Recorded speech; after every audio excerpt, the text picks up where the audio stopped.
Boa noite a todos. Com muita honra, estou vindo pela primeira vez na casa, conversando com os trabalhadores. Estou impressionado e muito também, de certa forma, feliz ao perceber essa organização e essa mobilização em torno do ideal espírita, de uma forma que, além de promover estudo, palestras, atendimentos, também possa fazer essa difusão no atendimento cristão a todos aqueles semelhantes que precisam de socorro nos dias de hoje. Nós estamos passando nesse mundo de provas e expiações ainda, em transição para a regeneração, por dias em que, coletivamente, diversos pontos do globo sofrem os diversos problemas sociais, econômicos, físicos, as mudanças climáticas, a violência, os conflitos de ordem psíquica e os processos obsessivos que trazem diversas consequências, de certa forma, desastrosas, catastróficas, coletivamente, que provocam desencarnes coletivos e a destruição de boa parte dos nossos biomas e dos nossos sistemas sociais. Agora a gente está acompanhando muitas guerras, rumores de guerras no mundo, e agora são conflitos sérios, com potenciais bélicos muito avançados, que podem causar larga destruição e crises em diversos países. Estamos acompanhando as mudanças climáticas trazendo e se acentuando cada vez mais com a destruição dos recursos naturais que temos. Vemos a fumaça, mas além dessas queimadas, muitos outros processos estão acontecendo também no globo, além de toda essa perturbação coletiva que a gente percebe pela falta de compreensão do sentido existencial de se estar encarnado, vivendo, e do sentido também de cooperação, colaboração com a vida coletiva, com o semelhante. Então, são dias de desafios, dias em que buscamos, no Evangelho de Jesus, nós que somos da parcela cristã do mundo, temos outras propostas filosóficas, religiosas, de grande valor no planeta, mas uma parcela segue o cristianismo.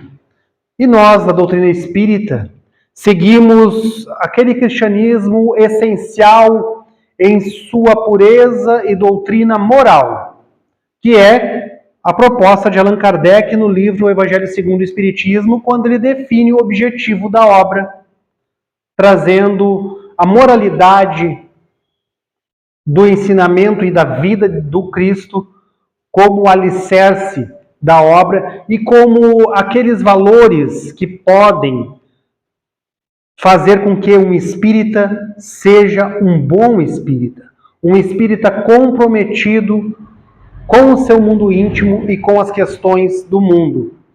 É claro que o convite vai além, porque pede o esclarecimento da razão pela fé, mas uma fé raciocinada, que pode encarar a ciência em todas as épocas da humanidade. É claro que o Espiritismo convida a uma reflexão filosófica com questionamentos um pouco mais aprofundados, com questionamentos críticos, com pensamentos críticos, com reformulações, com mudanças também, de entendimento a respeito das leis naturais. É claro que também temos o lado científico do Espiritismo, que seria, nos centros em que se é possível estudar e refletir, o conhecimento das leis naturais, o descobrimento, desvelamento de todas as leis naturais, de todas as leis que regem a natureza. O Espiritismo tentando ser um olhar sobre essas leis, sobre a natureza, que possa fazer sentido dentro de nós, sobre como funciona desde partículas materiais, como o átomo, mas também desde esses processos de comunicação entre os vivos e os espíritos desencarnados. Os irmãos que estão em outra faixa de vibração. O Espiritismo nos convida a pensar também a respeito da pluralidade dos mundos habitados e de que todos os locais estão habitados e todos nós nos influenciamos uns aos outros na medida em que pensamos, em que sentimos e em que agimos. Por isso, hoje eu vou falar um pouquinho sobre conhecimento e compromissos.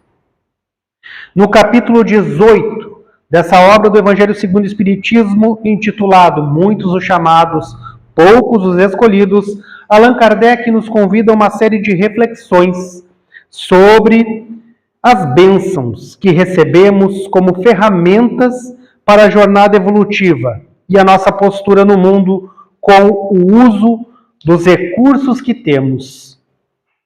Tudo que nos chega de dádivas do corpo físico, na saúde, no acesso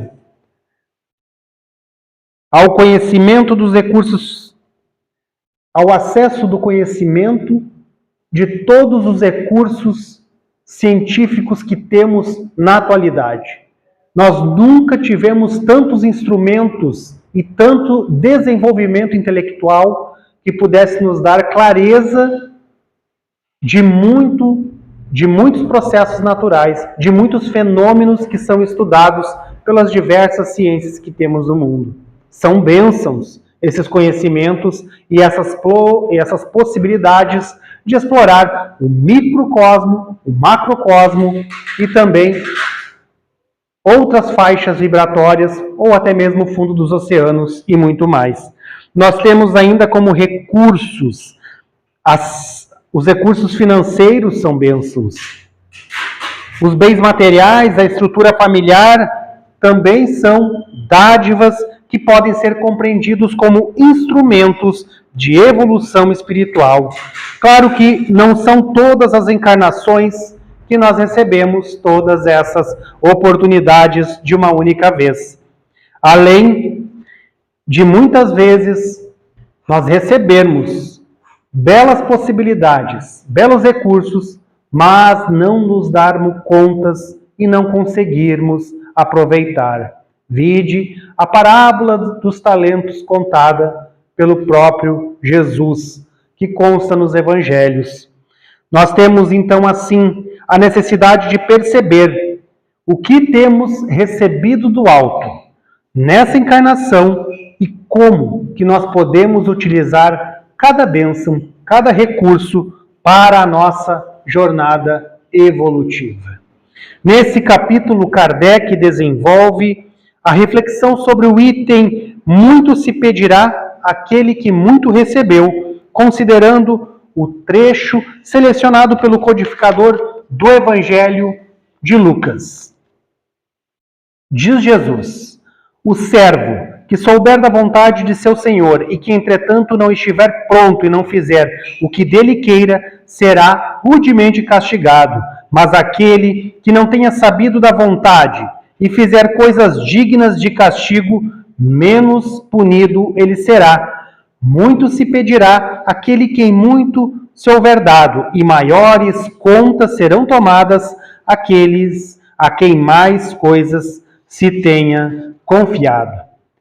Este texto antigo, que passou por diversas traduções e adaptações, busca expressar a nossa responsabilidade à medida que vamos assumindo e despertando a nossa consciência e ampliando assim o conhecimento das leis divinas.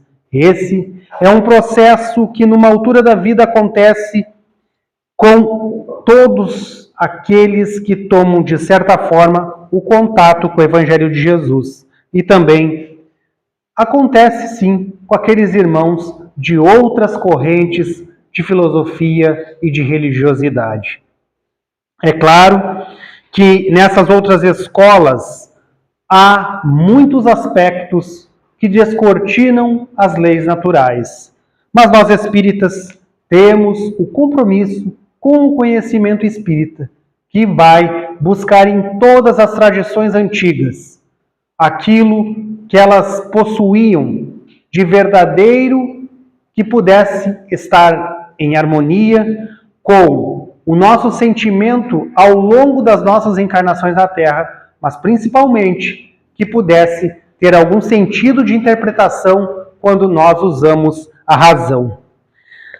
Sabendo que é lei natural, o espírito acessa em sua própria consciência o que lhe cabe fazer na existência imortal, e quando ele se desvia de seu caminho, imediatamente ele sofre as reações necessárias que cedo ou tarde lhe conduzirão de volta ao seu caminho.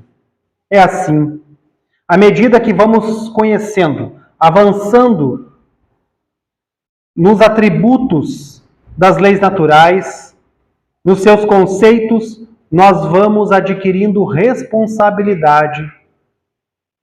E dessa forma, essa responsabilidade já fica impregnada na consciência. Assim, toda vez que nós agimos em desacordo com alguma coisa que já está consolidada, alguma crença consolidada em nossa consciência, nós imediatamente sentimos as consequências de estar em desarmonia com a consciência. É claro que muitas concepções, certas ou erradas, se cristalizam em nossa maneira de pensar e em nossa consciência. Muitas vezes, nós temos verdades que são inquestionáveis, mas que são equivocadas ou que podem estar desatualizadas com os conhecimentos da atualidade.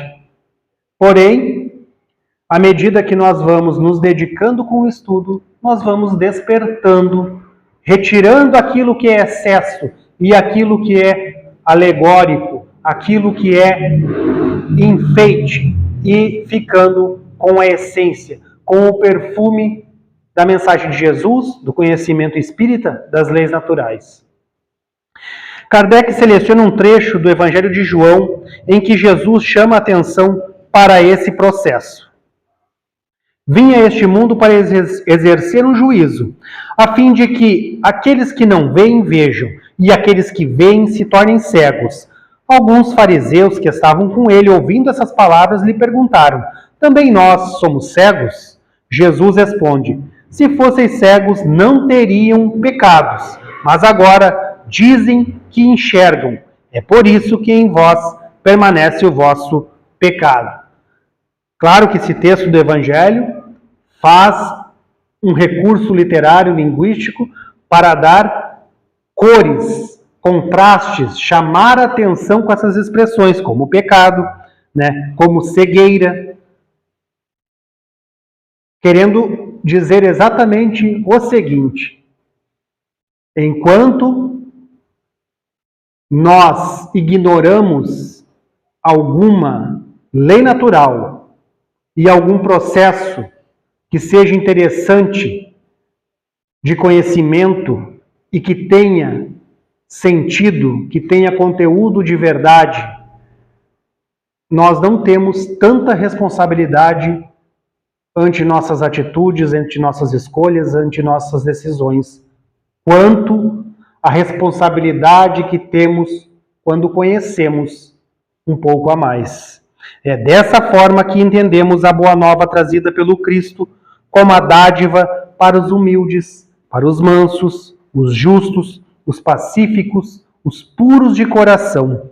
Não basta ser religioso ou sacerdote da filosofia e da ciência.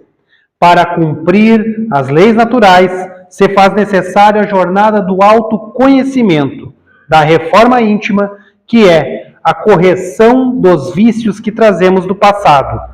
Só assim nós estaremos aptos a cumprir os nossos propósitos na jornada evolutiva. E é claro que cabe destacar que quando assumimos a condição de doutores da lei, de estudiosos de alguma religião, filosofia ou ciência, nós assumimos essa responsabilidade na condição de alguém que não pode se considerar mais cego. porque a luz do conhecimento, pouco a pouco, vai nos iluminando quanto à compreensão dessas leis naturais no contexto de nosso estágio evolutivo. Sempre devemos entender que à medida que nós desenvolvemos um conhecimento, ela é válida para o contexto do nosso estágio evolutivo. O que muitas vezes foi verdade para nós no passado, hoje são mitos, lendas, crenças, histórias.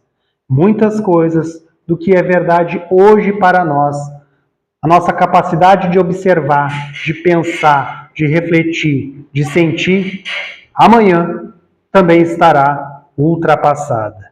Nós vamos avançando. Esse é o progresso.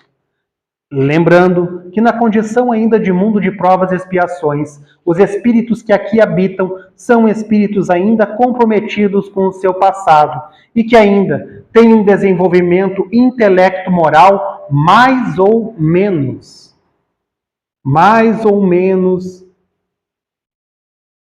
desenvolvido em alguma área, ampliado em outra, mas restrito em outra, limitado em outra.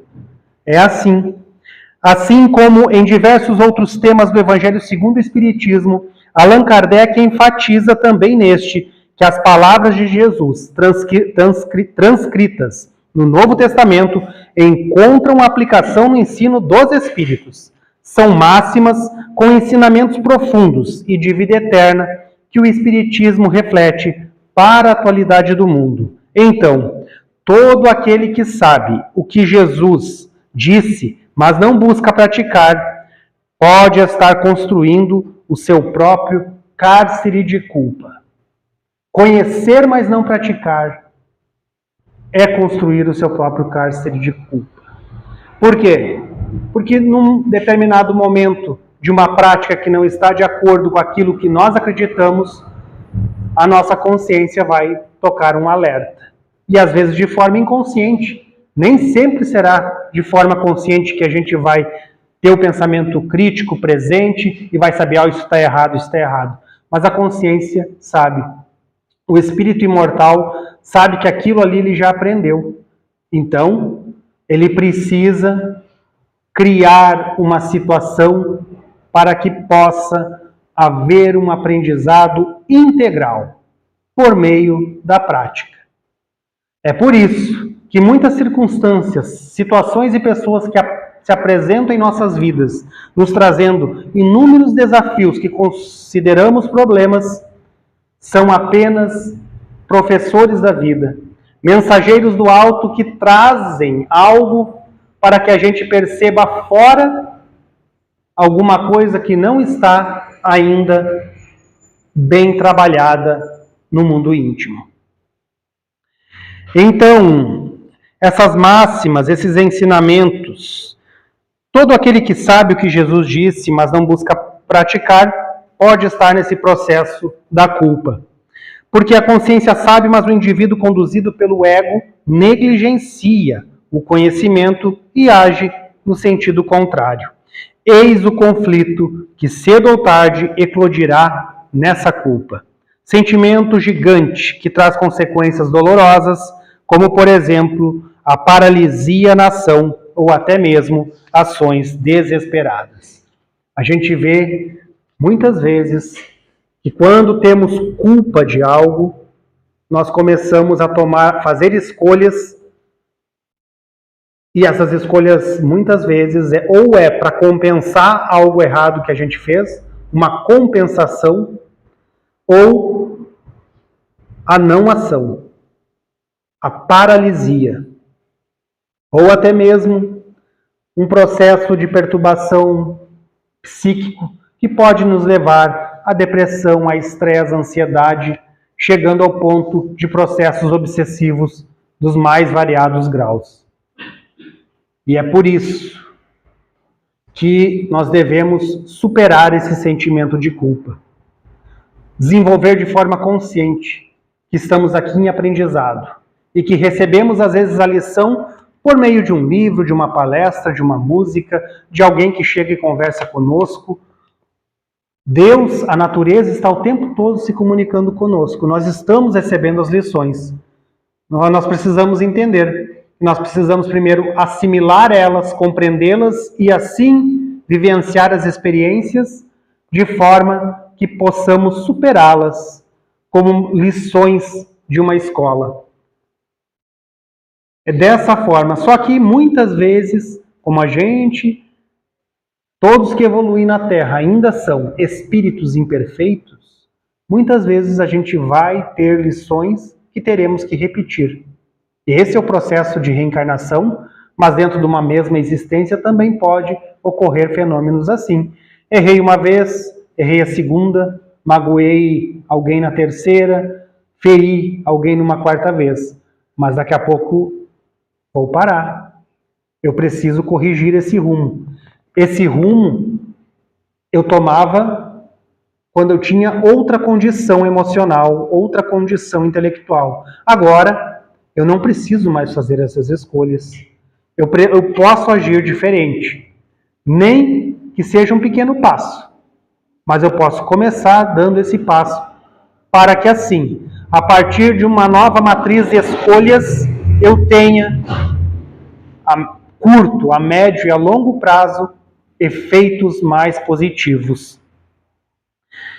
Então, nós devemos compreender que o ensinamento do Cristo está em boa parte das religiões e na fileira dos que se reúnem nesses grupos. O problema é que muitos não compreendem. O entendimento verdadeiro exige desenvolvimento da sensibilidade, esforço, continuidade, discernimento, autoconhecimento e, às vezes, até a desconstrução do próprio ego. Caso contrário, nós podemos viver em automatismos ritualísticos, dogmáticos, adornados de palavras sem sentido. Muitas vezes, o rito, que é algo repetido que fazemos, sem um momento de reflexão mínima, sem um processo de presença, de estado de presença, sem um pensamento crítico, ele pode apenas nos prender a um processo repetitivo, que se repete, mas que não tem nada a acrescentar para o espírito imortal que precisa de novidades, precisa de notícias, precisa da boa nova, como diz Jesus. Os textos, todos esses textos que a gente identifica nas religiões, eles são adornados de palavras que às vezes não compreendemos, porque textos de culturas milenares, como o Antigo Testamento, como os textos do hinduísmo, do budismo, de outras filosofias mais antigas e que se tornaram religiões ou grupos de religião, eles trazem um conteúdo literal milenar, retratando culturas, modo de vida, experiências místicas, e na maioria das vezes há sim ali experiências, o retrato de experiências de espíritos que buscavam relacionamento com o sagrado. Porém, a leitura literal de qualquer texto pode criar dogmas. Dogmas é um problema, porque o dogma é algo inquestionável dentro da mente de alguém. Quando ele é colocado, isso muitas vezes na infância, no processo educacional, para você retirar e desconstruir um dogma, uma crença sem questionamento, é muito difícil. Todos nós temos dogmas. Todo ser humano tem as suas crenças indestrutíveis, ou que seria muito difícil que fosse destruído. Porém, a gente precisa, no mínimo, buscar um pensamento um pouco mais crítico e um estudo um pouco mais aprofundado de cada sistema de crenças que temos, para que a gente possa despertar para novas realidades. Porque é só despertando para novas realidades que nós vamos superar as realidades anteriores. E é dessa forma que a gente vai apontar muitas vezes, hoje, ainda em 2024, a leitura e a interpretação de diversos textos sagrados antigos que, de forma ao pé da letra, se tornam criminosos. Criminosos. Sem falar que a maioria dos textos já estão em desacordo com o sistema de vida que hoje nós já construímos na Terra. O sistema de respeito, de relacionamento, o sistema que foi construído por coletividades ao longo do tempo, por experiências, mas que tem avanços. E a leitura literal, ela pode muitas vezes nos colocar em processos destrutivos e atrasar a nossa marcha. É por isso que Kardec chama tanta atenção para o tema fé raciocinada. Exame de tudo que lê, de toda a comunicação mediúnica, de todo o texto sagrado. Exame, observar, analisar e ter um olhar crítico sobre cada fenômeno que nos acontece, sobre cada situação.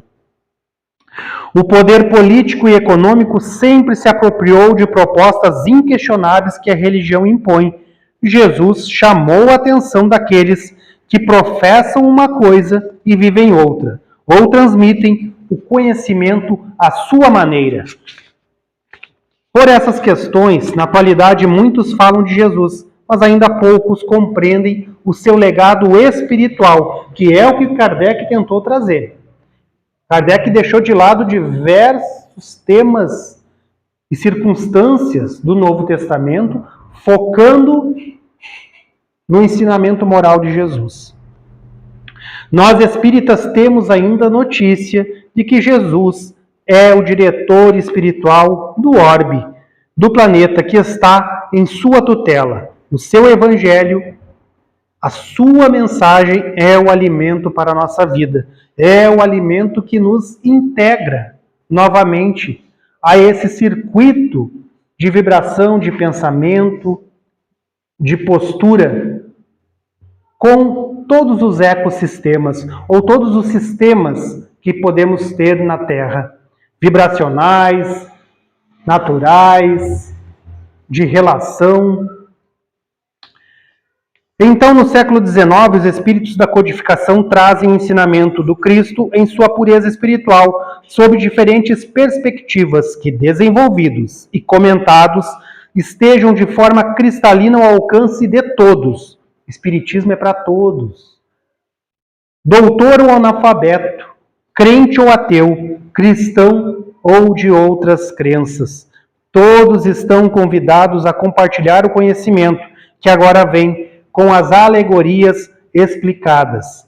Para tornar universal a revelação espírita, surge em diversos pontos do globo, por médiuns das mais variadas culturas, organizado por um pedagogo, por alguém que se preocupava em ensinar. Agora, o Espiritismo nos traz a consolação, o esclarecimento, o conhecimento refinado e um vasto campo de pesquisa.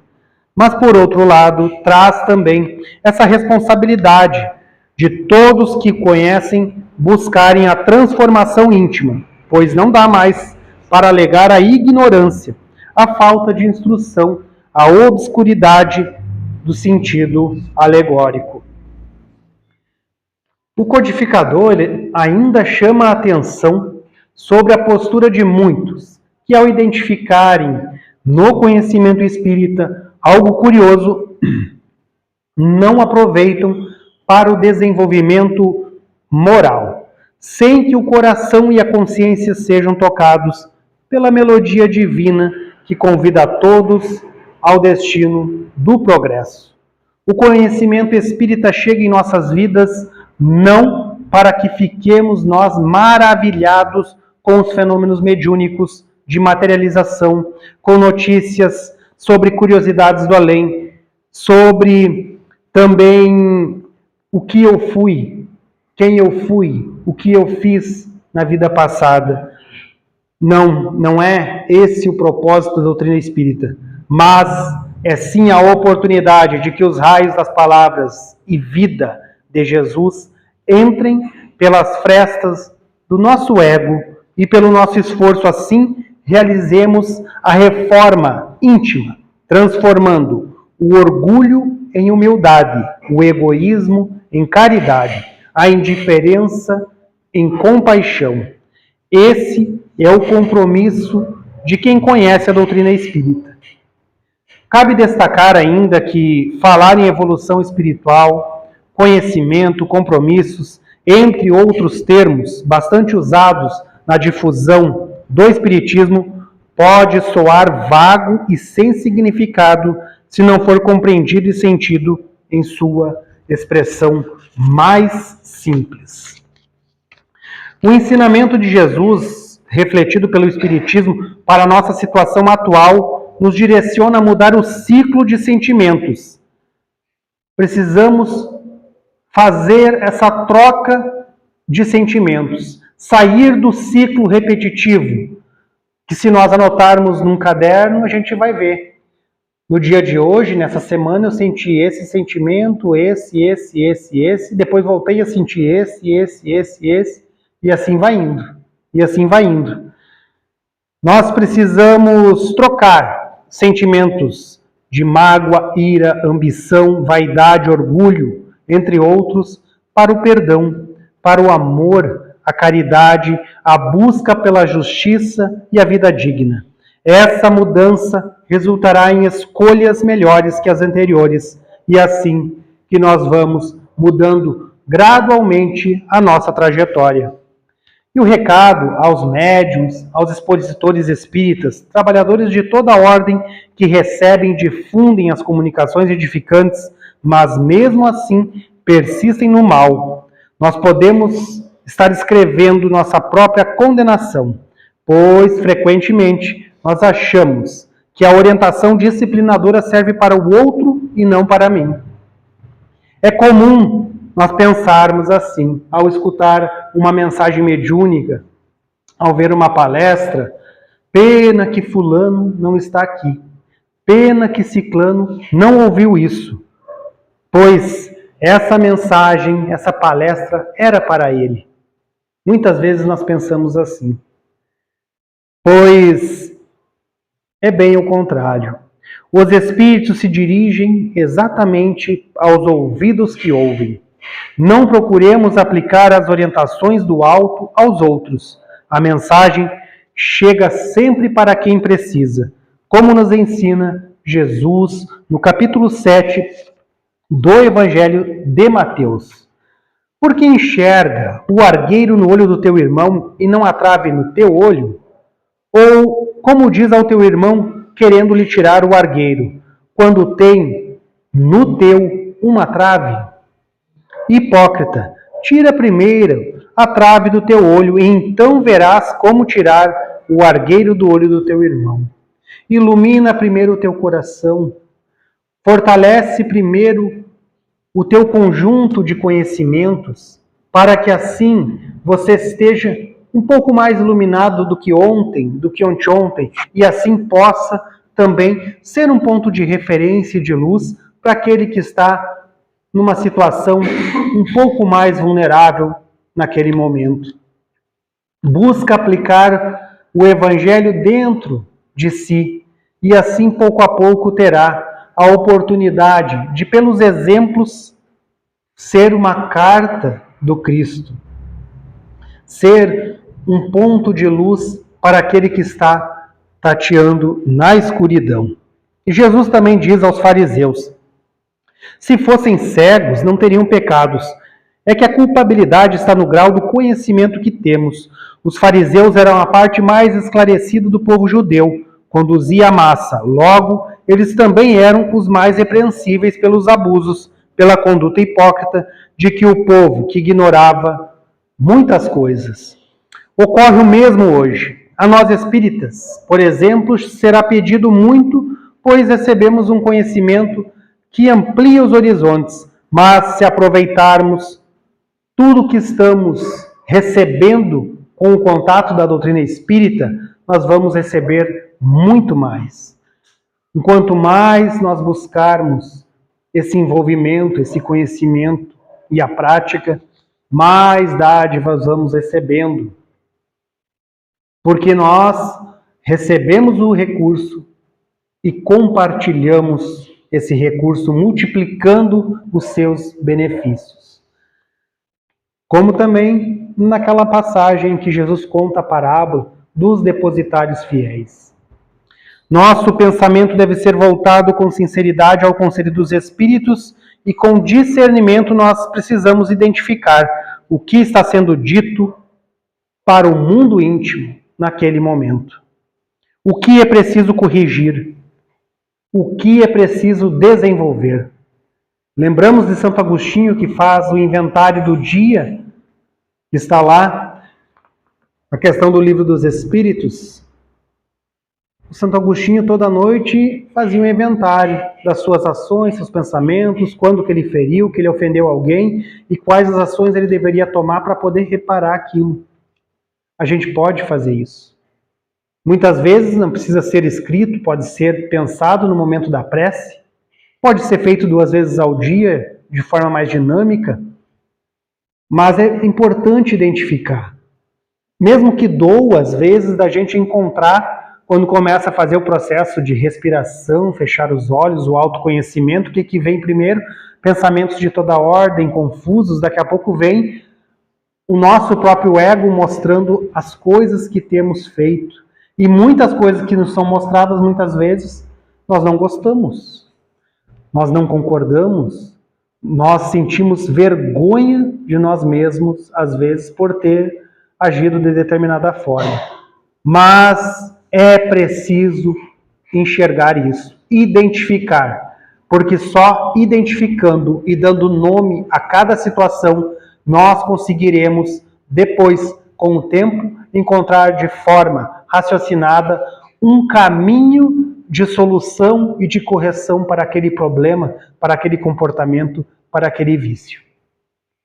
E à medida que nós vamos nos melhorando, nós conseguimos, e avançando em conhecimento e moralidade, nós conseguimos identificar também o sofrimento do nosso irmão que compartilha a residência conosco, cônjuge, os filhos, sogro, a sogra, o vizinho, o colega de trabalho. Nós conseguimos identificar o que esse irmão está precisando, o que eu posso fazer por ele agora, qual deve ser a postura adequada ante tal situação, ante determinada situação. Porque se nós sermos movidos só pela emoção, nós vamos tomar decisões erradas, equivocadas. Se nós formos movidos só pelo raciocínio, nós poderemos tomar decisões indiferentes ao sentimento do outro. É preciso equilíbrio, é preciso harmonia, e isso a gente só consegue com o desenvolvimento do conhecimento. Então, nosso pensamento deve ser voltado com sinceridade, sempre, identificando o que nós devemos desenvolver.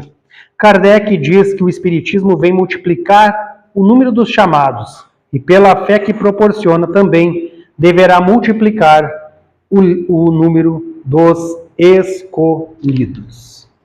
Então, é nesse sentido que nós devemos compreender a doutrina espírita. Desenvolver. Buscar a leitura de obras. Se não é possível ler, buscar ouvir uma palestra. Temos os recursos agora das redes sociais em que há inúmeros trabalhos da Federação Espírita Brasileira, mas também de outros expositores espíritas, estudiosos espíritas que colocam ali o desenvolvimento de determinados itens. E só em contato com esses conteúdos a gente vai poder assimilar, pensar, sentir um pouquinho diferente e comparar tudo o que todos falam para ver o que serve para nós naquele momento. O que é indispensável é que nós não aceitemos tudo sem a nossa participação na mensagem. Aquele que recebe a mensagem, ele tem tanto compromisso com o que está sendo difundido quanto aquele que difunde. Porque é com os nossos recursos internos que nós interpretamos as coisas que ouvimos, que vemos e que sentimos. Então, para que nós aliviemos as nossas aflições, para que nós possamos olhar para o semelhante com mais compaixão e piedade, para que nós possamos, nas nossas ocupações e nos nossos papéis de familiar, amigo, colega, vizinho, cidadão, agir melhor, tomar escolhas que não comprometam a mim mesmo, nem a coletividade. Nós precisamos da presença de Jesus integralmente em nosso dia. Integralmente. O Evangelho precisa estar em eco, ecoando na acústica da nossa alma, no nosso pensamento o tempo todo, em palavras. Porque assim nós teremos mais ferramentas para a vigília, para o vigiai, para o discernir e para o agir. Muito obrigado pela atenção de todos. Uma boa noite a todos.